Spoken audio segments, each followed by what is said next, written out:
1978 കുളിരുള്ള ഒരു പ്രഭാതം. കീഴൽമുക്കിൽ നിന്ന് പാറമ്മൽ സ്കൂളിലേക്കുള്ള ചെമ്മൺ പാതയിലൂടെ കുട്ടികൾ ഇലാസ്റ്റിക് വലിച്ചു കുടുക്കിയ പുസ്തകക്കെട്ടുകളുമായി കലബല പറഞ്ഞ് പരക്കെ നടക്കുകയാണ്.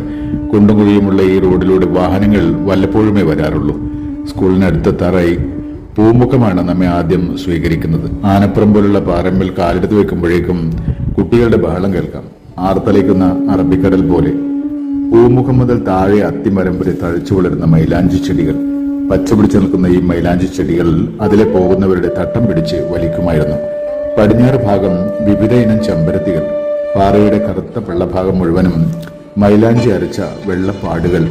പാറക്കുണ്ടിലെ സമൃദ്ധമായ തെളിനീരുറവുകൾ. അവർ വെള്ളിയിലെ കുമ്പിളുകളിൽ പനിനീർ വെള്ളം ശേഖരിച്ചു. അത് അരക്കാനും കഴുകാനും മാത്രമല്ല, വെള്ളിയിലകളിൽ പളുങ്കുമണികൾ നൃത്തം ചെയ്യുന്നത് കാണാനുമായിരുന്നു. അരവുകല്ലുകൾ ഓരോരുത്തരും കഴുകി വൃത്തിയാക്കി ഒളിപ്പിച്ചു വെക്കാൻ നല്ല മിടുക്കായിരുന്നു അവർക്ക്. പൂമുഖത്തെ ഇരുത്തിയിൽ ശങ്കരക്കുറുപ്പ് ചമ്പ്രം പടിഞ്ഞിരുന്ന് ശ്രീകൃഷ്ണന്റെ ചിത്രം വരയ്ക്കുന്നു. ചുറ്റും കുട്ടികൾ.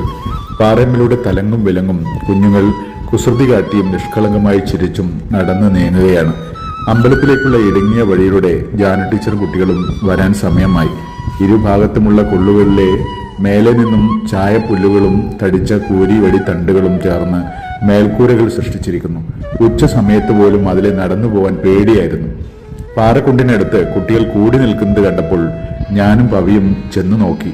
വലിയ ചേറുമീനുകൾ ഉണ്ടത്ര ഇതിൽ. എത്ര നോക്കിയിട്ടും കാണാതായപ്പോൾ പവി പറഞ്ഞു, വാടാ നമുക്ക് പോവാം. അവൻ എന്റെ കൈ പിടിച്ചു വലിച്ചു. ക്ലാസ്സിലെത്തി പുസ്തക ചുമട് ഇറക്കി വെച്ച് ഒന്ന് നെടുവീർപ്പിട്ടു. ഗോപാലൻ നായർ മാഷ് ലീവാണെന്ന് ഗോപനാണ് ആദ്യം പറഞ്ഞത്. പിന്നീട് രാജൻ സീട്ടിയും പ്രദീപനും ഏറ്റു പറഞ്ഞു. വായനയും കോപ്പി വരയും ഹോംവർക്കും ഒന്നും വേണ്ടല്ലോ. ക്ലാസ് മുഴുവൻ സന്തോഷത്തിൽ ആറാടുകയാണ്. തീരെ തളർന്നുവെന്ന് കണ്ടപ്പോൾ ഞാനും മോഹനും സീറ്റിൽ തന്നെ വന്നിരുന്നു. ഞങ്ങൾ സീറ്റിൽ വന്നിരുന്നതും പത്മനാഭക്കുറുപ്പ് മാസ്റ്റർ ചൂരൽ വീശിക്കൊണ്ട് രംഗപ്രവേശം ചെയ്തതും ഒരുമിച്ചായിരുന്നു. ഞങ്ങൾ മുടിനാരഴയ്ക്ക് രക്ഷപ്പെട്ടു എന്നേ പറയണ്ടു. ആനന്ദ നൃത്തക്കാരുടെ ചന്തിയിലും കാലിലും ചൂരൽ ആഞ്ഞു പതിച്ചു. ഒരൊറ്റ അട്ടഹാസമായിരുന്നു മാഷ്. ക്ലാസ് നിശബ്ദമായി.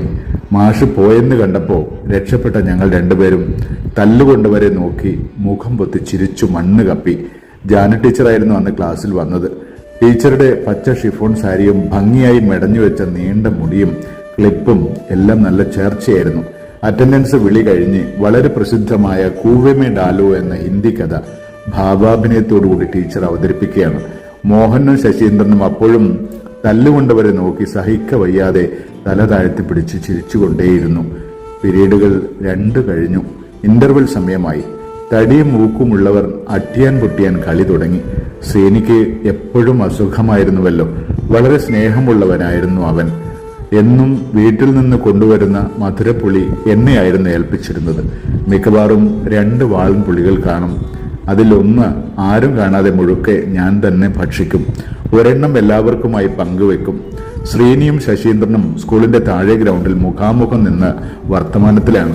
മേനഗോപിയുടെ പിന്നിൽ അവന്റെ ഷർട്ട് വലിച്ചു പിടിച്ച് വണ്ടി ഓടിക്കുകയായിരുന്ന ഞാൻ ശശീന്ദ്രന്റെ അടുത്തെത്തിയതും ഒരു കുസൃതിക്ക് വേണ്ടി അവന്റെ പുറകിൽ ശക്തമായി തള്ളിയതും ഒരുമിച്ചായിരുന്നു.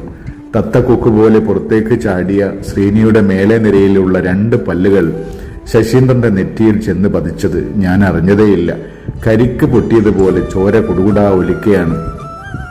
ശശീന്ദ്രന്റെ മുഖവും ഷർട്ടും മുഴുവൻ ചോരയിൽ മുങ്ങിക്കുളിച്ചിരിക്കുന്നു. ഒട്ടും പ്രതീക്ഷിക്കാതെ വന്ന ദുരന്തത്തിൽ എന്റെ മുട്ടുകാൽ വിറക്കാൻ തുടങ്ങി. എന്റെ അവസാനം അടുത്തുവെന്ന് ഞാൻ നിശ്ചയിച്ചു. പ്രതിയായ എന്നെ എല്ലാവരും ചേർന്ന് തൂക്കിപ്പിടിച്ച് പത്മനാഭക്കുറുപ്പ് മാഷെ ഏൽപ്പിക്കാൻ പോവുകയാണ്. ഞാൻ ഓടിച്ചെന്ന് ശശീന്ദ്രന്റെ തലയിലെ മുറിവിൽ അമർത്തിപ്പിടിച്ചു. എന്റെ കയ്യിലൂടെ ചോര കുടുകൂട ഒലിച്ചിറങ്ങുകയാണ്. കൈകളും ഷർട്ടും ചോരയിൽ മുങ്ങിക്കുളിച്ചു. ഞാൻ ശശീന്ദ്രന്റെ നെറ്റിയിൽ നിന്ന് കൈ എടുത്തതേയില്ല. ചോര കണ്ടിട്ട് തല കറങ്ങുന്നത് പോലെ തോന്നി എനിക്ക്.